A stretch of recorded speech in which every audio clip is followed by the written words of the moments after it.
जीवन में जब भी हमारे समक्ष संकट आता है तो हमारे पास दो मार्ग होते हैं। पहला मार्ग भयभीत हो जाना, दूसरा मार्ग साहस के साथ उसका सामना करना। दोनों का मंतव्य एक ही है, लक्ष्य एक ही है, आत्म सुरक्षा, जीवन रक्षा। किंतु भय को दुर्बल माना जाता है और साहस को आपका बल माना जाता है। कारण यह है कि भय एक केवल एक प्रतिक्रिया है, वही साहस ये एक निश्चय, एक प्रतिबद्धता है। और साहस के साथ यदि संकट का सामना आप करोगे तो हो सकता है उस संकट का सदा सदा के लिए आप दमन कर दो। क्योंकि संकट जब आता है सर्वप्रथम हमारा द्वंद्व होता है यहां मन। उस संकट का सामना हम यहां करते हैं। यदि इस हृदय को, इस मन को साहसी आप बना दो तो इसमें कभी भय नहीं आएगा और उस संकट का सामना करना सरल होगा, विजय प्राप्त करना सरल होगा। इसलिए निश्चित रूप से साहस अधिक श्रेष्ठ है। जीवन में जब भी कोई संकट आए तो साहस के साथ उसका सामना कीजिए और मेरे साथ प्रेम से कहिए राधे राधे। एक गैया और एक बछड़े में कैसा संबंध होता है। एक गैया अपने बछड़े को पुकार लगाती है और बछड़ा सहस्त्र गैयाओं में से अपनी माता का स्वर पहचान लेता है और अपनी माता से आके लिपट जाता है। अब कुछ ऐसा ही संबंध है आपके कर्मों का और आपके कर्म फल का भी। आप जो कर्म करेंगे, आपके कर्म आपके कर्म फल को पुकार लगाएंगे और आपका कर्म फल कहीं ना कहीं से आपको ढूंढते ढूंढते आके आपसे लिपट जाएगा। तो उचित तो यही होगा कि आप सत्कर्म करें, क्योंकि एक बार भले ही ईश्वर आपको आपकी भूल के लिए क्षमा करते, आपके कर्म नहीं करेंगे। तो यदि आप दुष्कर्म करने वाले हैं तो आप समझ जाइए। अब यदि आप शुभ कर्म करने वाले हैं तो आप समझ जाइए, जो आपका कर्म होगा आपका फल आपके पास अवश्य आएगा। आज नहीं तो कल, कल नहीं तो कुछ और समय में, किंतु आएगा अवश्य। आइए मेरे साथ प्रेम से कहिए राधे राधे। हम सभी कभी ना कभी जीवन में ईश्वर से कुछ ना कुछ मांगते हैं और ईश्वर जब हमारी मनोकामना पूर्ण करते हैं हम बड़े प्रसन्न हो जाते हैं। परंतु जब ईश्वर हमारी मनोकामना पूर्ण नहीं करते तब हम सोचते हैं, संदेह करते हैं, क्या सच में ईश्वर है? आपको एक बात बता दूं, यदि आपने ईश्वर के समक्ष अपनी इच्छा रखी, अपनी मनोकामना रखी और ईश्वर ने वो पूर्ण कर दी, इसका अर्थ यह है कि ईश्वर जानते हैं कि आपको इसकी आवश्यकता है। किंतु यदि आपने कामना की और वो पूर्ण नहीं हुई तो बस इतना स्मरण रखिए, ईश्वर वो सब देख सकते हैं जो आप नहीं देख सकते।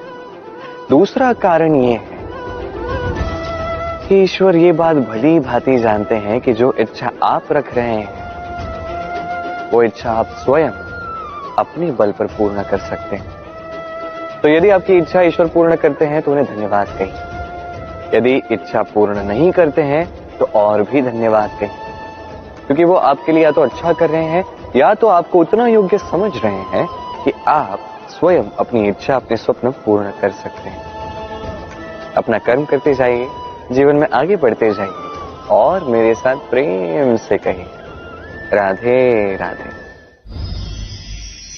आम और नीम दोनों ही अपने अपने स्थान पे अत्यंत विशेष, अत्यंत श्रेष्ठ। आम हमारी शक्ति बढ़ाता है, वही नीम रोगों से लड़ने की हमारी क्षमता बढ़ाता है। अब आम अत्यंत मीठा होता है और नीम कड़वा होता है। अब क्या इस कारण से नीम को निराश हो जाना चाहिए या स्वयं से घृणा करनी चाहिए कि वो कड़वा है? कदापि नहीं। देखिए, नीम कड़वा है, इसमें नीम का कोई दोष नहीं है, दोष जिह्वा का है। इसे मीठा भाता है और कड़वा नहीं भाता। किंतु यदि आप नीम का उपयोग अपने जीवन में नहीं करोगे तो रोगों से लड़ने की आपकी क्षमता बढ़ेगी ही नहीं। तो नींव तो है अत्यंत महत्वपूर्ण। इससे आपको क्या सीख मिलेगी? यही कि कभी भी जीवन में किसी और के मापदंडों पे स्वयं को मत परखिए। आपकी योग्यता, आपकी विशेषता, आपके गुण अवगुण, ये स्वयं आप समझ जाइए, इतना ही पर्याप्त है। आइए और मेरे साथ प्रेम से कहिएगा, राधे राधे। क्या आपने कभी कुएं से जल निकालते हुए किसी को देखा है? एक पात्र को रस्सी से बांधा जाता है, उसे कुएं में डाला जाता है, खींच के तब जल प्राप्त होता है। सरल सी बात है, परंतु कभी ये सोच के देखिए, कुएं में पात्र डालने के पश्चात यदि पात्र सीधा ही रहे तो वो जल में प्रवेश कर ही नहीं सकता, ना जल उस पात्र में प्रवेश कर सकता है। उस पात्र को झुकना पड़ता है, तब जाके जल उसमें प्रवेश करता है, तब जाके खींच के आपकी प्यास बुझती है। अब इसमें जीवन की एक अमूल्य सीख छिपी है, एक सीख जो संसार के हर एक व्यक्ति के लिए महत्वपूर्ण है, और उस सीख का नाम है विनम्रता। संसार में हर एक व्यक्ति को विनम्र होना चाहिए। आप स्वयं को विनम्र बना दीजिए, आपको बड़ों का आशीर्वाद भी प्राप्त होगा, सफलता का साथ भी प्राप्त होगा। आप विनम्र नहीं, कुछ भी टिकेगा नहीं। तो विनम्र रहिए और मेरे साथ प्रेम से कहिएगा, राधे राधे। कभी आपने सोचा है कि वो क्या है जो आपको आगे बढ़ने से रोकता है? जैसे कि आप मार्ग से चल रहे हैं, पांव में मोच आपको आगे बढ़ने से रोकती है। वैसे ही जीवन में छोटी सोच आपको आगे बढ़ने से रोकती।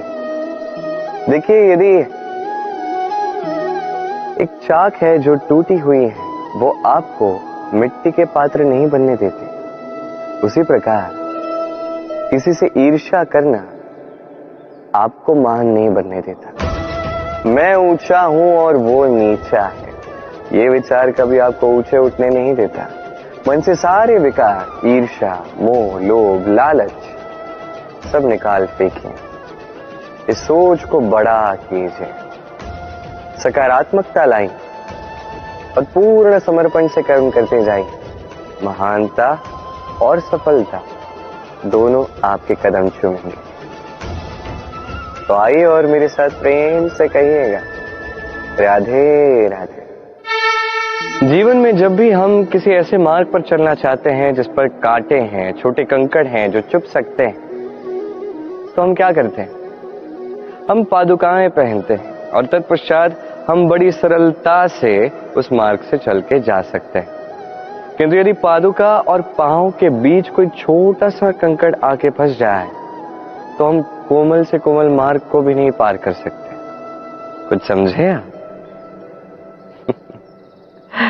इसका सार यही है कि हम बाहरी युद्ध जीत सकते हैं, वहां पे सफल हो सकते हैं, किंतु उससे भी कहीं अधिक महत्वपूर्ण और कहीं अधिक कठिन आंतरिक युद्ध होते हैं, आंतरिक कठिनाइयां होती हैं। लोभ, मोह, क्रोध, लालच, भय, यदि ये आपके भीतर है तो आप संसार के किसी भी स्तर तक पहुंच जाइए, कितना भी बड़ा युद्ध जीत जाइए, आपको संतुष्टि नहीं मिलेगी।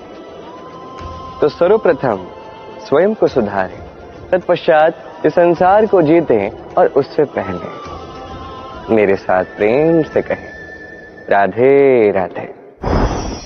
कभी कभी हम किसी कार्य को आरंभ करने के विषय में सोचते हैं, फिर और सोचते हैं, फिर और सोचते हैं, सोचते ही रह जाते हैं। देखिए, ये अनुचित नहीं कि हम किसी कार्य को आरंभ करने से पूर्व उसके विषय में सोच विचार करें, उसे समझें, ठीक है, किंतु सारा समय इसी में व्यर्थ करना उचित नहीं है। यदि आपने अधिक समय लगा दिया तो समय आपसे रुष्ट अवश्य होगा, और क्यों ना हो, आप समय को नष्ट कर रहे हैं, ये उचित नहीं। देखिए, निश्चित रूप से सोच विचार कीजिए, आकलन कीजिए, पूर्ण रूप से कीजिए, किंतु ये भी स्मरण रहे कि उस उचित समय में आपको कर्म आरंभ करना है। सोचते ही रहोगे तो कर्म आरंभ नहीं कर पाओगे। और ये समय अत्यंत बलवान है। इसका सम्मान करोगे तो ये आपका साथ देगा, नहीं करोगे नहीं देगा। आइए इस समय का सम्मान करें और मेरे साथ प्रेम से कहें, राधे राधे। कई बार ऐसा होता है कि हमारे अच्छी मंशा पर, अच्छे विचारों पर, अच्छे कर्मों पर लोग संदेह करते हैं, प्रश्न उठाते हैं, प्रमाण मांगते हैं, शुद्धता की परीक्षा देने को कहते हैं, और तब निश्चित रूप से दुख होता है। हम सोचते हैं कि यही जीवन है। इतना अच्छा सोच के भी, शुभ कर्म करके भी लोग हम पे ही संदेह करते हैं। दुख तो होता है, किंतु दुखी होने की आवश्यकता नहीं। क्यों नहीं है? क्योंकि यदि कोई आप पर संदेह करता है तो उन्हें करने दे। संसार में क्या होता है देखिए, संसार में स्वर्ण की शुद्धता को ही परखा जाता है, कोयले की कटुता को नहीं। आप स्वर्ण हैं तो आपकी शुद्धता को परखा ही जाएगा, वो तो होना ही है। आप स्वयं को दुखी मत कीजिए, आपका केवल एक कर्म है, स्वर्ण की भांति चमकते रहिए। संसार को आपके सोच विचार, आपके कर्म का, आपकी शुद्धता का प्रमाण मिलता ही रहेगा। तो आइए और मेरे साथ प्रेम से कहिएगा, राधे राधे। कई बार ऐसा होता है जहां लोग हमारे सत्य को अस्वीकार करते हैं और लोगों की मिथ्या बातों को स्वीकार कर लेते हैं, वो भी बड़ी सरलता से। तब हमें बड़ा दुख होता है, बड़ा क्रोध आता है लोगों की इस सोच पर यह जानना अधिक महत्वपूर्ण है कि ऐसा होता है तो क्यों? क्या कारण आप है? क्या आप में कोई दोष है? कदापि नहीं। कारण यह है कि इस सत्य का मूल्य कहीं अधिक है। इतना अधिक है कि कई बार बड़े से बड़ा धनी भी इसका मूल्य चुका नहीं सकता। वहीं बात की जाए यदि मिथ्या की, तो इसका मूल्य बहुत छोटा है, बड़ी सरलता से इसलिए मिथ्या सब में बिक जाता है। आपका कर्म सत्य कहूं तो ये नहीं कि आप सोचते रहें कि लोग आपको क्यों नहीं समझ रहे, आपके सत्य को क्यों नहीं समझ रहे। आपका कर्म है अपने सत्य के साथ खड़े रहना, सत्य के साथ चलते रहें, क्योंकि सत्य भी उन्हीं के पास आएगा जो सत्य को खोजना चाहते हैं। अन्यथा अधिकतर लोग मिथ्या में ही प्रसन्न हैं। आप कर्म करते जाइए, अपने सत्य के साथ आगे बढ़ते जाइए। सत्य अधिक समय तक छिपा नहीं रहता, संसार के समक्ष एक न एक दिन अवश्य आएगा, और तब भी ये लोगों पर है कि वो स्वीकार करना चाहते हैं या नहीं। आप कर्म करते जाइए और मेरे साथ प्रेम से कहिए, राधे राधे।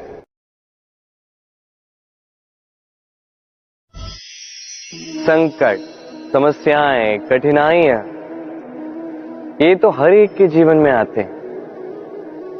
अधिकतर बार ऐसा होता है कि मनुष्य के जीवन में जब कोई संकट आता है तो वो वहीं भयभीत हो जाता है, चिंतित हो जाता है, निराश हो जाता है। किंतु यदि मैं आपको सत्य बताऊं तो हमारे व्यक्तित्व के विकास के लिए, हमें लक्ष्य तक पहुंचाने के लिए ये संकट, ये समस्याएं, ये अत्यंत महत्वपूर्ण है। और इसका उदाहरण मैं नहीं, अपितु प्रकृति स्वयं देगी।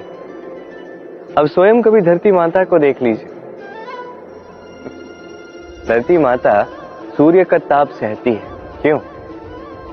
ताकि धरती पर जो जल है वो वाष्प बनकर ऊपर जाए, मेघ बने और धरती पर पुनः एक बार वर्षा करे, नया जीवन दान दे। वही बात कीजिए पतझड़ की, तो वृक्ष को देखिए। पतझड़ की इस ऋतु में सारे पत्ते झड़ जाते हैं, तत्पश्चात उस वृक्ष पे होता है नवनिर्माण, नए पत्ते आते हैं, वो वृक्ष पुनः खिल उठता है, लहला उठता। ऐसी आपके जीवन में संकट, कठिनाइयां, समस्याएं ये तो आते ही रहेंगे। आपको इससे भयभीत नहीं होना है, पीछे नहीं हटना है, निराश नहीं होना है, अपितु डट कर साहस के साथ उसका सामना करना। ये करना आप सीख जाएंगे तो आप स्वयं देखेंगे कि यही संकट, यही समस्याएं, यही कठिनाइयां आपको बल प्रदान करें। आइए और मेरे साथ प्रेम से कहिए राधे राधे।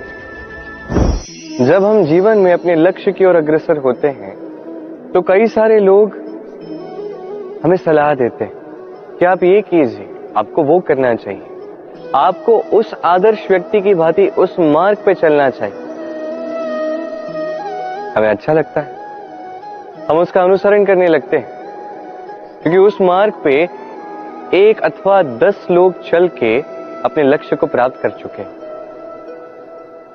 अब उन लोगों को उस मार्ग पे चल के लक्ष्य की प्राप्ति हुई, क्या इसका अर्थ यह भी है कि हमें भी अवश्य होगी? आवश्यक नहीं। मैं आपसे सरल सा प्रश्न पूछता, क्या वो आदर्श व्यक्ति आप हैं? नहीं, वो व्यक्ति कोई और है, जिसकी अपनी सोच है, अपनी विचारधारा है, अपने कर्म है, अपने अनुभव है, अपने गुण, अपने अवगुण है, उनकी अपनी एक यात्रा है, अपना लक्ष्य है। वो आप नहीं। बात की जाए यदि आपकी, तो आपके विषय में सबसे अधिक कौन जानता है? आपकी यात्रा, आपके लक्ष्य के विषय में, आपकी सोच, आपकी विचारधारा, आपके कर्म के विषय में, आपकी कामना के विषय में, आपके अनुभवों के विषय में, इन सब के विषय में सबसे अधिक यदि कोई जानता है तो वो है स्वयं आप। तो अपने जीवन में किस मार्ग को चुनना है और कैसे आगे बढ़ना है, ये चयन भी श्रेष्ठ होगा यदि आप ही के हाथ में हो। आप अपने जीवन का आकलन कीजिए, समझिए और अपने लक्ष्य को जाकर प्राप्त कर लीजिए। कुछ इस प्रकार उदाहरण इस संसार के समक्ष प्रस्तुत कीजिए कि भीड़ आपके मार्ग पर चलने के लिए आतुर हो जाए। आइए और मेरे साथ प्रेम से कहिएगा राधे राधे। कभी जब भवंडर आता है, आंधी तूफान आता है, तब देखिए ये कितना बड़ा स्वर करता है, कितना बड़ा नाद करता है, विध्वंस मचा देता है। जब बाढ़ आती है तब कितना बड़ा स्वर करती है, कितना बड़ा नाद करती है, किनारों को तोड़ के रख देती है। वहीं किसी वृक्ष को देखिए, शांति से खड़ा रहता है, मौन, और अपना कर्म करता है, छाया देता है, फल देता है, कोई बड़ा स्वर नहीं, कोई नाद नहीं। नदी की बात की जाए तो नदी जो बहती है, खेतों को सींचती है, वनस्पतियों को प्राण देती है, हमें पीने के लिए जल देती है, इतना महान कार्य करती है, कोई बड़ा स्वर नहीं, कोई बड़ा नाद नहीं। ये सीख है, इस संसार में जो भी महान कार्य करते हैं, मौन होकर अपना कर्म करते जाते हैं, क्योंकि उन्हें पता है महत्व स्वर का नहीं, कर्म का। और जो रुद्र का साथ देते हैं, नाद करते हैं, वो केवल विध्वंस मचाते हैं। आप मौन रहकर कर्म करते करते महान बनना चाहते हैं, या रुद्र का साथ देकर केवल विध्वंस मचाना चाहते हैं? निर्णय आपका है। आइए और मेरे साथ प्रेम से कहिएगा राधे राधे। आप जीवन में क्या बनेंगे, ये आपके परिश्रम, आपके निरंतर प्रयास और आपकी चुनी हुई दिशा पर ही निर्भर नहीं करता। ये निर्भर करता है आपकी संगति पे भी। ये संगति जो अत्यंत महत्वपूर्ण होती है। प्रकृति भी हमें यही सिखाती है एक उदाहरण द्वारा। यदि ये मैं आपको बताऊं तो किसी हवा के झोंके को देखिए। एक हवा का झोंका जब किसी पुष्प को स्पर्श कर जाता है तो वो भी सुगंधित हो जाता है। यही हवा का झोंका जब किसी नाली के ऊपर से बहता है तो वो भी सुर भी हीन हो जाता है। ये संगति ही है जो मनुष्य को कहां से कहां पहुंचा सकती है, आपको पता भी नहीं चलेगा। ये संगति का प्रभाव ही है जहां चने के साथ घुन भी पिस जाता है। ये संगति का प्रभाव ही है जहां एक साधारण सा पत्थर स्वर्ण के साथ मिल जाता है और वो भी रत्न बन जाता है। तो इस संगति का विशेष ध्यान रखिए। अब किससे मिलते हैं, क्या बात करते हैं, क्या सीखते हैं, उनका आपकी ऊर्जा पर क्या प्रभाव पड़ता है, सब देखिए और मेरे साथ प्रेम से कहिएगा राधे राधे। प्रकाश किसमें होता है? सूर्य। शीतलता किसमें होती? चंद्रमा। अब यदि सूर्य में प्रकाश ही ना हो तो क्या होगा? अंधकार। यदि चंद्रमा में शीतलता ही ना हो तो क्या होगा? महा अंधकार। सब कुछ भीतर, अच्छाई और सच्चाई हर एक मनुष्य के मन के भीतर है ही है। यदि ये नहीं तो समझिए कुछ भी नहीं। जैसे एक दिया जो जलता है, प्रकाश फैलाता है, अंधकार में हमारा मार्गदर्शन करता है। क्यों जलता है? क्योंकि इसके भीतर एक बाती है जो जलती है। बाती क्यों जलती है? क्योंकि उसके भीतर घी है जो उस बाती को जलाए रखता है। सब कुछ हमारे मन के भीतर है, अच्छाई भी सच्चाई भी। इसी के साथ कर्म करते जाइए, जीवन में आगे बढ़ते जाइए। समस्त जीवन प्रकाशमय होगा। आइए और मेरे साथ प्रेम से कहिए राधे राधे। कल, आज और कल, हमारा पूरा जीवन इसी के आसपास मंडराता रहता है। हम सदैव बीते हुए कल के विषय में सोचते रहते हैं। भूतकाल जिसमें हमसे कोई भूल हुई, उसके विषय में सोच सोच के हम सदैव पछताते रहते हैं। ये उचित नहीं है। देखिए, बीते हुए कल से सीख प्राप्त कर लेना अत्यंत आवश्यक है, किंतु वो भूल पुनः ना दोहराई जाए, ये कर्म तो आपको वर्तमान में ही करना है। क्यों? दूसरी बात है, हम सोचते हैं आने वाले कल के विषय में, भविष्यकाल के विषय में। हम सोचते हैं कल कर लेंगे, आज ये कार्य नहीं हो पाया, कोई बात नहीं, कल कर लेंगे। आज ये आरंभ भी हम कर नहीं पाए, कोई बात नहीं, हम कल कर लेंगे। आज का दिन ही अच्छा नहीं था, कोई बात नहीं, हम कल कर लेंगे। बात है, आप अपना समय व्यर्थ कर रहे हैं। देखिए, ये कल जो है ये कभी आपके हाथ नहीं आने वाला। इसलिए जो कार्य करना है वो आज ही कीजिए, कम से कम आरंभ ही कर दीजिए। क्योंकि आने वाला कल ये सदैव आपसे एक कदम आगे रहेगा, एक दिन आगे रहेगा। जानते हैं क्यों? क्योंकि ये कल आपकी प्रतीक्षा नहीं करता। फिर आप भी इसकी प्रतीक्षा मत कीजिए। जो करना है आज ही आरंभ कीजिए। कि जो व्यक्ति वर्तमान में अपनी नींव नहीं बनाता, भविष्य काल में इसका सुंदर सा शक्तिशाली सा भवन बनता ही। आइए और मेरे साथ प्रेम से कहिए राधे राधे।